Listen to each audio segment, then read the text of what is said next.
Good evening, everyone. I'm the storyteller, and I am here to help you sleep better with true horror stories. Before we begin, make sure to subscribe to the channel and like my video. I would love to know where you are from and what time you're watching this video. So please leave a comment to let me know, and I will draw from that experience to tell even better stories. When you are ready, feel free to relax. I reside in a quaint little town, so modest that it lacks even a Walmart or a four-way traffic light. Yet, it remains my beloved home, cherished above all others.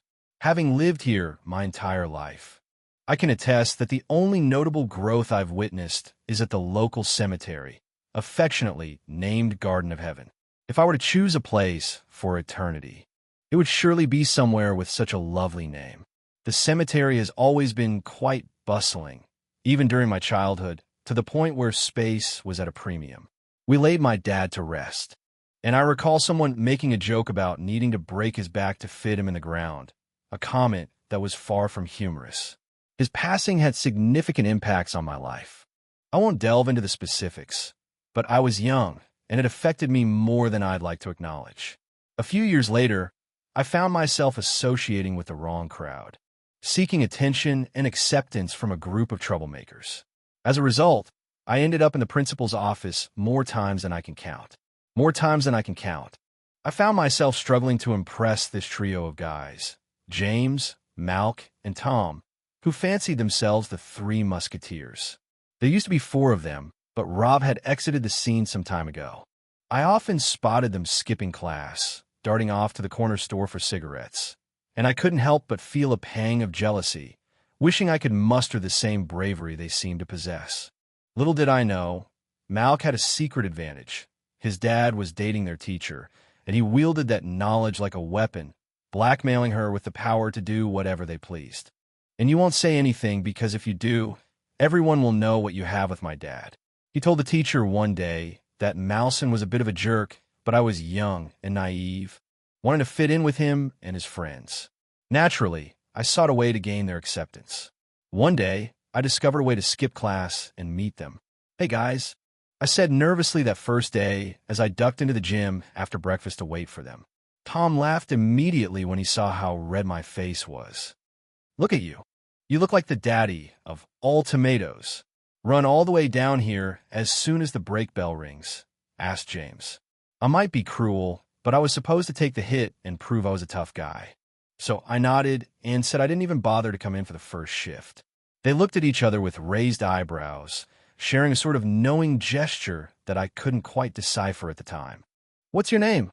asked James. "Steven," I said, "but you can call me Steve." "Well, Steve, if you really want to be part of the Musketeers."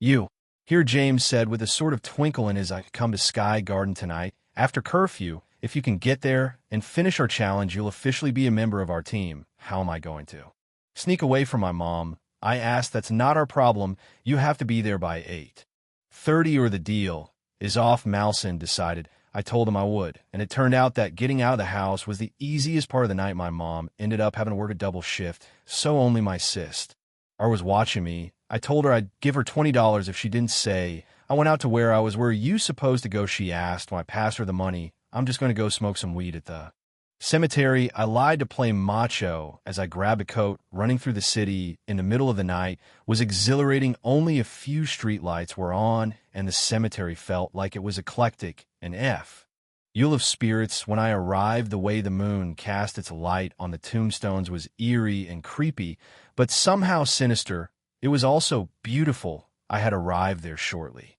after 8 o'clock. I assumed the trio had left me behind, but to my surprise, they appeared from behind one of the larger mosques, likely one constructed before the war.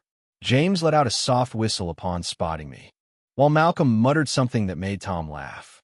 "Wow, Steve, I didn't think you'd have the guts to show up," Tom exclaimed. I assured him I had, and with plenty of time to spare. "So, what's the plan?" I asked. James flashed a mischievous grin at his friends and replied, "We're here to see if you can handle the challenge and fit in with our crew. We have crafted a trio of challenges for you, and if you conquer all three before time elapses, you will earn the title of Musketeer." "I'm absolutely certain I can tackle anything, buddy," James flashed a mischievous grin, while Malson and Tom struggled to contain their laughter. "I'm in. What's the first challenge?" Tom gestured towards the gravestones. "You see, this cemetery is quite expansive, filled with countless graves, and tonight, those graves are the safe zones while the ground is like lava. You have 5 minutes to leap from one to another. Here to the end of the plot without touching the ground," I declared with determination. The trio laughed and dashed to the other side of the tombstones, leaving me behind. Once they reached their destination, they called my name, and the game commenced. I stood at the edge of the mausoleum, trying to figure out my path through the graves. Then, I began leaping over them, taking long strides and hoping I wouldn't stumble. I must confess, I whispered a prayer to Jesus, seeking forgiveness for my disrespect towards the departed. I recall the moment when Dad passed away. In a moment of reckless abandon, I found myself dancing on another grave, a warning echoing in my mind from my mother about the spirits and the consequences of such disrespect. She had cautioned me that there would be a price to pay in this life or the next. As I leapt towards the next tombstone, a piece of the old relic crumbled beneath me, and I couldn't help but reflect on her words. What she was right. Was I truly awakening a curse by acting foolishly? Just then, I heard the trio shout with excitement, and as I nearly stumbled onto the grass, my resolve only grew stronger. I had to prove myself, to show that I could be the best, so I pressed on, determined to continue my journey. It took me about 4 minutes to get to the other side, jumping off the last tombstone and even managing a backflip to where I was standing. "Wow, that was great," Jay admitted, although the other two didn't seem too pleased that I had passed the test. I couldn't help but wonder if they ever really intended for me to succeed in the first place. "Beginner's luck," Malcon said, shrugging off the challenge as easy. Anyone could pass it. He then took off his backpack, unzipped a bag, and revealed 3. "Don't go through here," Tom said, sprinting towards the graves.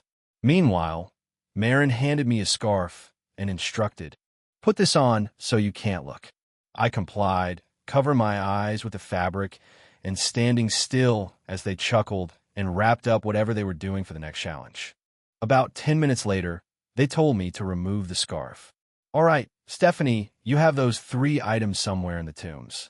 You have 3 minutes to find them and bring them here," James said, laughing. "It's Stephen," I corrected him without even thinking. As he mocked my name, James shoved me towards the graves and set a timer. I rushed to search for any clues that could assist me. I understood that Malcon wouldn't make it straightforward, but I focused on the obvious signs. The grass flattened by his footsteps and the imprints of his shoes on the headstones. This method led me to the first clue, hidden in a bush behind a large gravestone. I continued to follow the same signs to uncover the others, sprinting back with 3 trinkets in hand, once again ahead of schedule. All 3 were filled with anger, and I couldn't grasp the reason behind it. This was merely a setup for the ultimate challenge, one that no one had ever succeeded in. If you managed to conquer it, you'd become legendary. James spoke as he guided me to a section of the cemetery with fewer headstones. I recognized the area. It was where my dad was laid to rest. Then, James pointed to an open grave. I peered down and saw a wooden coffin resting at the bottom of the earth, likely awaiting an upcoming funeral. A wave of dizziness washed over me, even before James began to explain what lay ahead. The challenge was clear. Get in there, and if you can break the record of 6 minutes underground, you'll be part of our club for life. James explained this to me, and I found myself asking, "Do you want to go in there?" as I looked down into the narrow space. He kicked some gravel and suggested, "Well, we could call the whole thing off if you want." But I quickly interjected, driven by a desperate need for his acceptance, unable to fully assess the danger. Before I knew it, I was in the hole, and I declared, "I'll show you I can make it 10 minutes." Exclaimed with enthusiasm as the guys exchanged a playful glance, instructing me to lie down on the ground. I complied, anticipation building as they draped the cover over the coffin. The sound of shovels echoed in the air, dirt cascading down. I shut my eyes, battling the rising tide of panic, whispering to myself, I can do this, for reassurance. My entire body trembled, yet I fought to remain motionless. At last, silence enveloped me. I called out, inquiring if they were finest. Consider the moment when I thought I might have broken the record, yet a creeping sensation of suffocation began to envelop me within the confines of the wooden box. I lingered for a few more minutes before I began to pound on the lid with all my might, shouting for release. It was then that I truly understood the weight of claustrophobia, a feeling I had never encountered before. Silence met my cries, and as time slipped away, I became acutely aware that at least 20 minutes had passed. The coughing grew colder and darker, a realization that struck me with force as I had initially tried to dismiss it. Now, the oppressive darkness consumed my thoughts, and the space felt unbearably tight. Overwhelmed, I screamed, fighting to stay awake as my body trembled. I struggled to breathe, teetering on the edge of unconsciousness, feeling the air escape my lungs. I was convinced I was about to die. Suddenly, I found myself in my mother's embrace, dazed and unable to recall what had happened. She took me home and offered me hot soup, scolding me for drinking so much that I lost consciousness. I looked at her, utterly confused, wondering what she meant. She explained that my sister had brought me, in a state of half-consciousness at home with her boyfriend. My mother expressed her deep disappointment in my choices, emphasizing that I wasn't old enough to drink. It became clear that my sister had informed her about picking me up from a party where she had been with friends. I remained silent, simply nodding and offering an apology. Sleep eluded me that night, as I was haunted by the fear of being trapped again. This experience left me grappling with issues for years to come. There were nights when I would wake up clawing at my mattress, drenched in cold sweat, haunted by nightmares of that cemetery. For years, those dreams plagued me. The following day, I set out with a resolve to confront the trio. But first, I encountered my sister in the hallway and inquired about that night, how she had found me. She recounted that when she realized I was late, she called her boyfriend and asked him to take her to the cemetery to search for me. She explained that they had been searching for me for a while she had no idea where I might be. It was then that she saw 3 boys coming out of the place, laughing and making jokes. She asked them if they had seen me, but they exchanged a knowing glance, shook their heads, and continued on their way. For some reason, she and her boyfriend decided to walk back to where they had come from, and that's when they began to hear my screams. My sister told me that they followed the sound for a few seconds until they reached the spot where they had buried me and were horrified to discover that the screams were emanating from beneath the earth. I felt a chill as they abruptly ceased. My boyfriend began to dig frantically, and soon his shovel struck the coffin. That moment marked my rescue. She told me I was fortunate they had come just in time and that the soil was still loose, allowing him to dig swiftly. After sharing this with me, she had her own questions. Understandably, she wanted to know how I ended up buried alive. Yet, I found myself unable to answer. I didn't want to provide any more details, so I simply told her I'd explain later and left the house in a rush, determined to confront the trio of troublemakers and reveal the truth. I arrived at the gym where they usually gathered and faced them directly. "What graveyard? What are you talking about? You must be out of your mind. We would never go out there," James scoffed, exchanging a derisive glance with his companions. "Yeah, and we wouldn't engage in those ridiculous games. You're delusional," Malson added, while Tom just offered a cynical half-smile. Their playful grin and demeanor revealed everything I needed to understand. They had intentionally abandoned me to face my fate. I never intended to point fingers or involve the authorities. But that day imparted a crucial lesson. From that moment on, I chose to transform my life. I recognized that I had been idolizing a trio of miscreants, and more significantly, I came to the realization that I was no better than them. I too was lost in my own way, and I nearly sacrificed my life for my misguided choices. Thankfully, that experience became the catalyst for my journey towards a more virtuous path. I've been striving to improve my life, achieving remarkable milestones like graduating with the highest GPA in my high school. Now, I'm pursuing my medical studies at a local university. Yet, I still grapple with those haunting nightmares and the fear of being trapped in that dark place forever. My name is Anthony, and I create content on YouTube focused on serial killers and government conspiracies. While I won't disclose my channel's name, I can say that I've gained a significant following and prefer to keep it under wraps. As I share this with you, I must admit there's a sense of unease in recounting this tale, particularly because it involves something potentially perilous lurking in the shadows. At the time, I was just 19, embarking on my journey as an urban explorer. I felt bolstered by the encouragement of friends and seasoned explorers with far more prominent YouTube channels. They believed that my charisma would resonate well with an audience, prompting them to suggest I launch my own channel. However, I needed to create compelling content right from the start, and they were ready to assist me that very Saturday. We had plans for an urban exploration in a vast cemetery. Despite having a caretaker, my friends were certain we could capture some intriguing footage. So, we all geared up for our nighttime adventure. Each of my friends had a substantial following, and that evening they would be filming for their YouTube channels, which worked to my advantage since they intended to mention me in their videos. In a video, I reached out to my subscribers, filled with excitement for what I believed would be a monumental night. Little did I know it would spiral into a nightmare. Before we embarked on our adventure, we gathered at Ephraim's house for pizza. He was the one with the largest channel and had provided the gear necessary for our exploration.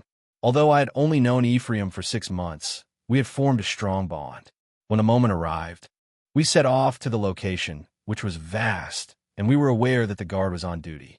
He spent most of his time at the front gate, while the rest of the cemetery was enclosed by walls and thick wires.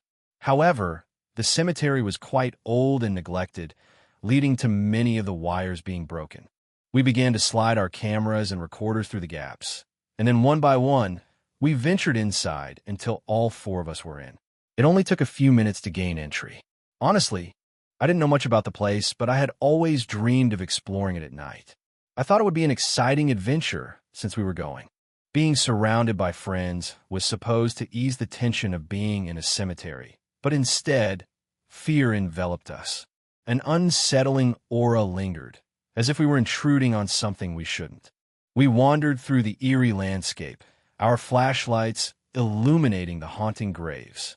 The cemetery appeared neglected, with many mausoleums in disrepair, exposing sarcophagi and withered flowers. My friends continued on, largely overlooking the graves, their expressions betraying a mix of curiosity and dread. They pressed on with a sense of purpose. Though it was Ephraim's demeanor that truly captivated me. He appeared frightened, yet resolute, forging ahead of the group. Abruptly, they halted before an imposing mausoleum. "Well, here we are. What's this about?" I inquired. Ephraim replied, "Didn't we mention? We didn't come just to wander through a ruined cemetery. This is the grave of a boy who was brutally murdered after leaving school. Typically, his parents would have searched for him since he lived far away, but that day, he was simply heading home. Earlier, his parents had forgotten that he lived far from home, yet he was determined to walk there anyway. He didn't want to wait for them, and was unfazed by the thought of traversing dangerous areas. Just then, Ephraim was interrupted mid-story as something else drew our attention. "What the hell is that?" Greg exclaimed. We all turned to look, and there, a figure emerged from the shadows, a dark silhouette. Fear gripped us, and we instinctively took a few steps back, cameras raised. "Hey, you should come closer," Ephraim urged. "Why would I do that?" I responded that I was the newcomer and needed to integrate more.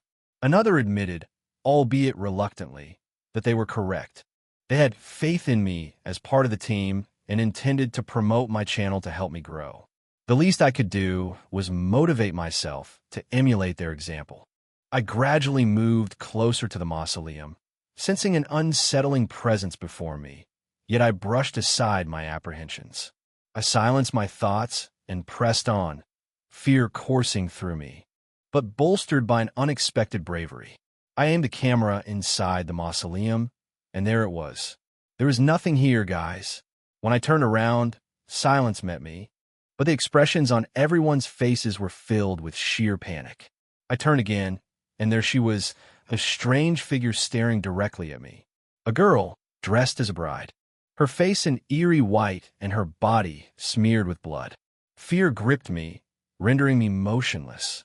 As she rushed towards me, all I could do was shut my eyes, overwhelmed by a panic that seized every muscle in my body. In my body, I felt it contract, immobilized by fear, just standing there, bracing for whatever might unfold. Then, an unexpected silence enveloped the moment, stretching out for a few seconds until I heard something else. Was it laughter? When I finally opened my eyes, I was met with the sight of all my friends erupting in laughter. The girl in front of me, once so intimidating, was now laughing too.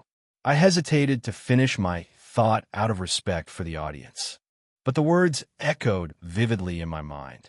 It wasn't a ghost, a zombie, or a demon. It was something entirely different. Was FR's girlfriend? The cameraman laughed out loud as he continued filming. At that moment, I understood everything that was happening. This wasn't about me, was it? You guys aren't doing this to help me. You just want to upload the videos to your channels and make everyone laugh at me. I felt very stupid and also betrayed. Oh, come on. You really thought we considered you that important? You're a cowardly, talentless kid. Whatever. There's no way you're going to become as famous as us. Then Greg stepped in and, with a chuckle, he said, Hey, don't be too tough on Ephraim. And don't be too tough on us either. This will benefit you as well, you know? Everyone might be laughing at you now, but this will attract a lot of visitors. People will appreciate you for being vulnerable. Isn't that what gets attention on YouTube? I moved towards him, ready to throw a punch, but something stopped me. A shadow loomed behind him as the crowd continued to mock me. Suddenly, an adult came up from behind Ephraim, swinging a massive machete. Ephraim barely managed to dodge it, and we all began to... I ran, but the man hurled the machete at us, and to my misfortune, it lodged in my leg. My friends stood there, their faces etched with anxiety. I knew they could have reached me, could have offered help, yet they chose to flee in panic, abandoning me in the cemetery, left to face the man with the machete alone. Moments later, he was beside me, retrieving his weapon from my leg. The injury wasn't grave, but it rendered me completely helpless. I attempted to crawl, all while under the gaze of this menacing figure. With a ruthless intensity, he began to stomp on my head, twisting it from side to side as if I were nothing more than an insect. So you enjoy pranks? You find amusement in the dead, don't you? You like to capture it all on film and laugh, he taunted. I attempted to respond, insisting that I had no part in it, but each time I opened my mouth, his foot pressed down harder, forcing my head deeper into the ground. I noticed your little friends, recording and laughing, oblivious to the gravity of the situation. Did you know there's a dead girl nearby? My wife's grave lies just a few meters away. Would you mock her too? The man seethed with rage. He lifted his machete, poised to strike, but just as I felt my last breath escaping, an unexpected savior appeared. The security guard shouted for him to release me, and in that moment, chaos erupted as the two men clashed. Despite his valiant efforts to rescue me, it was clear the guard was outmatched. The psychopath quickly overpowered him, delivering brutal blows, summoning every ounce of strength left in me. I lunged at the assailant and sank my teeth into his ankle with all the force I could muster. Confronted by the sudden distraction, the guard struck him with a rock, and in an instant, the psychopath vanished. The police arrived soon after, their faces pale with shock at the crime scene. The man was taken into custody for attempted murder and remains incarcerated to this day. I doubt he will ever be released. As for me, my so-called friend disappeared from my life entirely, blocking me on all social media and cutting off all communication. However, I did forge a new friendship with the security guard at the cemetery, who ultimately saved my life. From time to time, I would visit him until I moved on. During those visits, He shared stories about the psychopath. Apparently, I had seen him several days earlier sneaking into the cemetery at night with a huge machete, searching for unsuspecting victims to attack. His true identity was never revealed, but soon after, he confessed that his wife was not buried there. He didn't even have a wife. The only thing that became clear to me was that you never know who you might encounter or what they might do to you on any given day. I stopped. Since that fateful night, my fear of the dead has transformed into a deeper apprehension of the living. Hello, I'm Paul, and for several years, I've been employed at a cemetery. My experience spans both day and night shifts, and at 57 years old, I've even had the opportunity to train newcomers. Today, rather than sharing just one chilling tale from my time here, I'll recount two. Why I began my journey at this cemetery. Just a year after graduation, I took on the night shift, which commenced around 4 p.m. and concluded at. It has been midnight since the cemetery shut its gates at 6 p.m. I typically close the gate at the end of my shift, usually around 5:30. After that, I would drive through the cemetery in a golf cart, letting visitors know it was time to leave. Throughout my time there, I encountered many unusual occurrences, but I chose not to dwell on them. I believe that what you focus on is what you attract, and I had no desire to invite those energies into my space. So, despite the experiences, I remained detached. I've never shared this with my friends, family, or especially my wife, Edith. She would be terrified if she knew what I experienced here. She's such a kind woman who loves me deeply. So every night around 8 p.m. Edith would bring me a hot dinner, ensuring I was refueled to tackle the remaining hours of the day.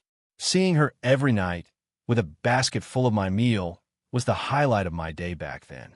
One evening, after dinner, I walked Edith to her car. We didn't have children at that time, but she was pregnant as we stood just a few feet away. The car Edith simply halted, her body frozen as she spun around sharply. "Honey, what's wrong?" I asked. "Oh, nothing," she replied. "I think I caught my hair on a branch or something." "Honey, we're nowhere near any trees. They're at least 20 yards away," I insisted. "So tell me what happened." This seemed to heighten her unease. "Paul, I felt like someone moved a hand on my head back and forth and then pulled my ponytail," she said, big tears welling up in her eyes. I could sense her panic rising. "Listen to me, baby, why don't you go home now? I'll see you in a bit." After a few hours, she simply nodded and sped out of the parking lot faster than I had ever seen her drive. I had never witnessed my wife in such a state, not even when her sister's water broke, and she had to rush to the hospital to deliver her niece. From that day on, I had to say goodbye to hot dinners, as Edith never returned to the cemetery. Yet, in a way, it was for the best. The last thing I wanted was for her to have a nervous breakdown from reliving my experiences. The next tale unfolded with my first. My first day at the cemetery began with the early morning shift from 6 a.m. until 2 p.m. I still recall my first visit to the cemetery. It was a stunning day, with the sun's rays softly filtering through the towering trees. Although the sun had already climbed in the sky, it was still early. Rather than waiting for the seasoned workers to guide me, I chose to explore the cemetery on my own. Having just relocated to town, I was unaware of the cemetery's history, and it intrigued me. It felt like a leisurely stroll, but just as I was about to set off, a girl arrived. She was new too, and it was her first day as well. We both had applied for this job after spotting the ad in the local paper. I asked her if she'd like to join me for a walk in the cemetery. I can't recall her name at the moment, so let's call her Clara. Clara agreed, and as we wandered deeper into the cemetery, surrounded by blooming mums, we engaged in light conversation. Suddenly, we spotted an elderly man with gray hair peeking out from behind a headstone. Under his peculiar hat, dressed in an unusual manner reminiscent of the 1940s, he leaned against an old tombstone, gazing at a couple of graves before him. The most curious aspect of it all was that he was sipping coffee from a cup. Not just any cup, but a ceramic one I instantly recognized. My grandmother had similar ones in her kitchen during my childhood visits. These were handmade by a local artisan who passed away in the 50s, making them exceedingly rare to come across. More so in such a pristine state as that one, which appeared almost untouched, capturing my attention significantly. Since the artisan who crafted them has passed away, they have never been available for sale again. As Clara and I strolled along, we waved to him, and he returned the gesture with a smile. The instant we turned a corner, we exchanged a peculiar glance. "Didn't that gentleman seem a bit odd to you?" Clara inquired. "Yes, definitely," I responded. "And what's with those antiquated clothes and a coffee cup?" That's when Clara decided to. As we glanced back, we were taken aback to find the man had disappeared, as if he had simply evaporated into thin air. We exchanged puzzled looks, shrugged it off, and resumed our stroll. Upon returning to the main office, we felt compelled to share our encounter with a superior. He greeted our story with a knowing smile and inquired if the man we had seen was leaning against a melon, dressed in antiquated attire and holding a quaint mug. When we confirmed, his smile widened further as he revealed, "Ah, that's our ghost. He has been spotted in that very spot numerous times by various individuals. He's simply smiling and waving at them, so there's no need for concern." After hearing the relaxed manner in which our superior addressed the situation, Clara decided to quit the job before it even began. I, however, chose to stay and take it on. It turns out that the ghost we encountered earlier belonged to a man who passed away in the early 1940s. He was laid to rest there alongside his family, a wife and 2 daughters, who tragically died a few years prior in a fire that swept through the town. People say he used to visit their graves every day. Even after his own passing, he continued to visit his family's graves, just as he did in life. On Halloween 2018, my friends and I were immersed in the eerie atmosphere of the season and sought out an adventure to quench our appetite for thrills. Being the playful college freshmen we were, we chose to investigate a reputedly haunted site, eager to encounter genuine supernatural occurrences. What could be more chilling and rife with potential paranormal happenings than a cemetery? It didn't take long for us to agree that this would be the perfect choice. We chose a time when the sun dipped below the horizon and darkness enveloped the world. With a mix of excitement and trepidation, we ventured into the local cemetery after hours, eager to embrace the eerie atmosphere without the presence of other visitors. I had long harbored a desire to embark on such an adventure, yet the thought of what awaited us in that graveyard at such a late hour filled me with apprehension. Whispers of spectral encounters and chilling sounds echoed in my mind, tales of ghosts revealing themselves and leaving an indelible mark on those brave enough to seek them out. Regardless, I approached this adventure fully equipped for the journey ahead. It was a delightfully lengthy trip, yet my mind was consumed with thoughts of the potential terrors that lingered in the cemetery. As legends suggest, the thrill of our impending trespass added to my anxiety, leaving me a bundle of nerves. Meanwhile, my companions seemed to manage their apprehensions far better than I did. For the sake of the narrative, let's refer to them as Logan, Mark, and Eddie throughout the entire car ride. There they were, laughing and joking, completely unconcerned about the potential chaos we might encounter or what awaited us in that place. Reflecting on the entire situation, I should have realized that their carefree attitude was a warning sign. There was no way we could have approached that location without a hint of apprehension. Yet here we were, a little after 7 o'clock. Once the sun had dipped below the horizon and darkness enveloped everything in sight, we finally reached our destination. Parking in the main lot was simply not an option. We conducted some research before our adventure and found that in past years, the local police often waited there to intercept any would-be explorers. Thus, we devised a backup plan. The Royal Cemetery was nestled in the heart of a dense forest, encircled by roads that formed a square around it. Our strategy was to park at a restaurant that stayed open late and boasted a large parking lot at the back. We intended to position ourselves as far from the restaurant as possible, and closest to the road. This was precisely in the opposite direction from the main entrance to the cemetery. We figured this was our best chance to slip in while evading the cops. From there, we would cross the road on foot and walk a bit before reaching the somewhat concealed path leading into the woods. Taking this back route, would extend our journey to the cemetery itself. As the trees were particularly thick and dense, but it was worth it when weighing the alternative after all was said and done. We began our hike along the designated trail, uncertain of the distance we would need to cover to reach our destination. The night was windy, and while the temperature was bearable, I could still feel my teeth chattering and my skin growing cold with each step. Aside from the occasional crunch of leaves beneath our shoes, the atmosphere was eerily silent. My friends, once filled with cheer and enthusiasm, now appeared subdued, calm, and devoid of the excitement they had earlier displayed. Logan wore a peculiar expression each time the beam of my phone's flashlight illuminated his face. It was a blend of fear and pain, as though each step he took inflicted some sort of physical agony. However, before I could inquire about it, we arrived at our destination. Here we stood in the heart of the city cemetery, surrounded by a multitude of graves and a distinct chill in the air.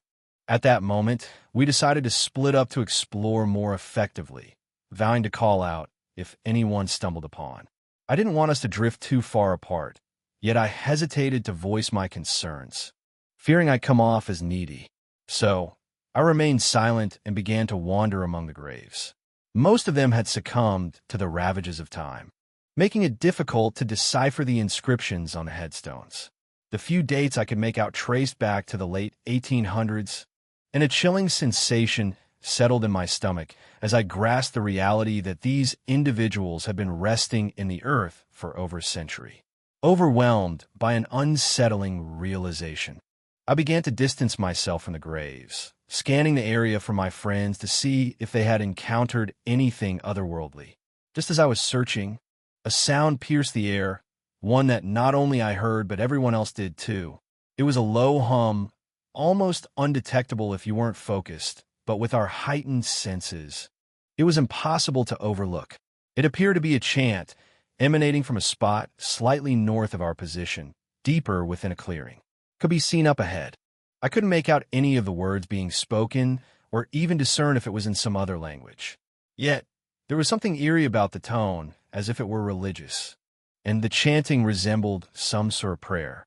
The voice that chanted was deep and gravelly, clearly belonging to a man. We couldn't see each other, but the four of us flashed our lights to gauge our expressions, and in that moment, we understood what we were going to do. Despite every fiber of my being urging me to go no further and to avoid even contemplating the next step, driven by an insatiable curiosity, I felt compelled to uncover the source of the singing. Eddie urged us to extinguish his lights entirely while dimming his own just enough to avoid drawing attention, yet still allowing us to see. As we stealthily approached the mysterious sound, my breath quickened and my heart raced uncontrollably. A mix of fear and intrigue enveloped me, heightening my anticipation of what lay ahead. After what felt like an eternity, we finally entered the clearing.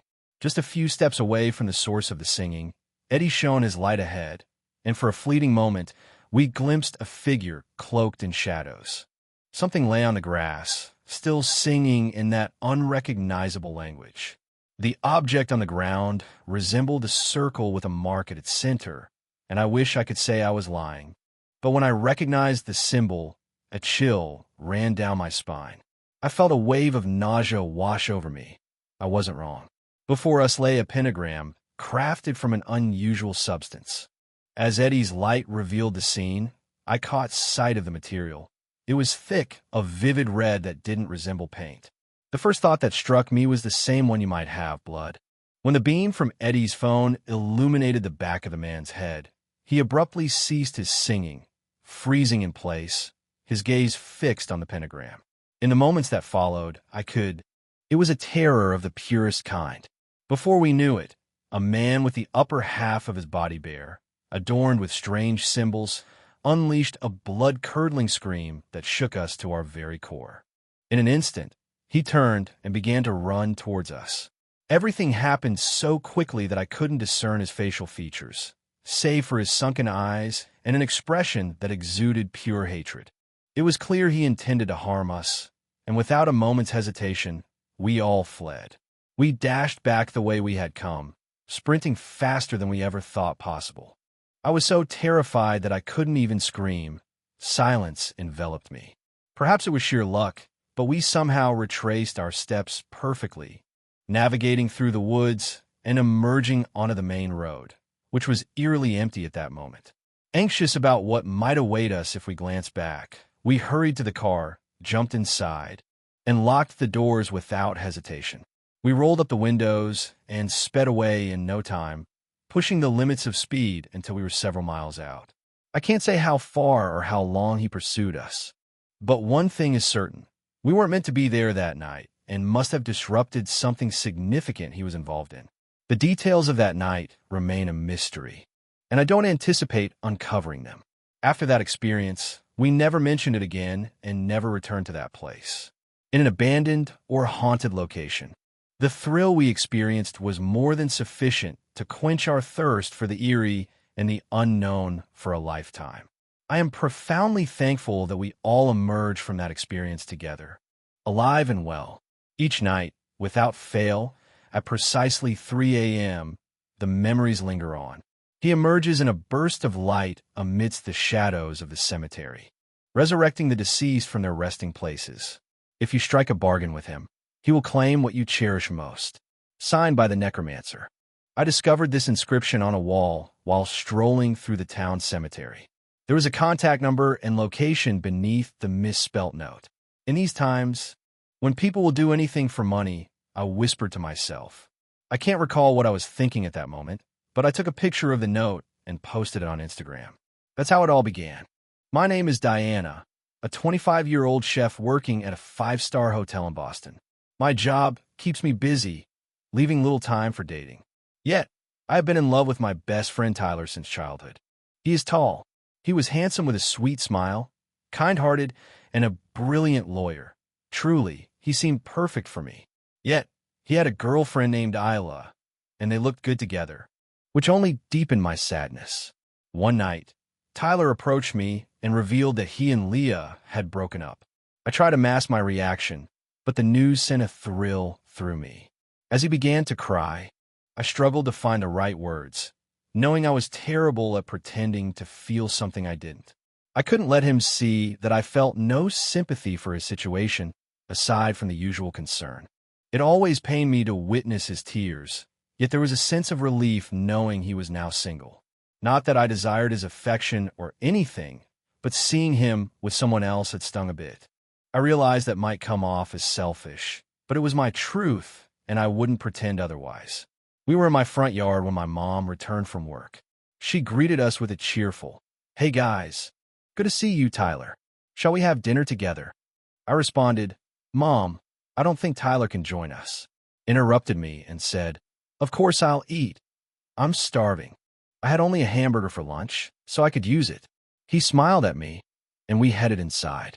Tyler lives near my house, and our parents are good friends, which is why we've always been so close. After dinner, my mom asked him if he was okay. Tyler nodded and told her he had to go. He thanked her for the meal and left. The next day, on my way to work, I saw Tyler and Lila standing in front of their house. They seemed to be arguing for. I tried to avoid the situation, not wanting to appear intrusive or curious, so I continued on my way, pretending I hadn't noticed anything. When I arrived at work, my boss reprimanded me a few times for my lack of focus.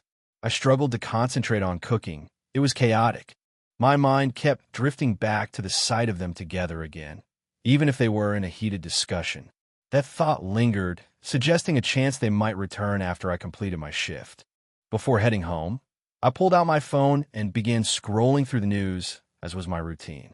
I tried to distract myself from thoughts of Tyler and Lila, but then I stumbled upon a recent news story that grabbed my attention.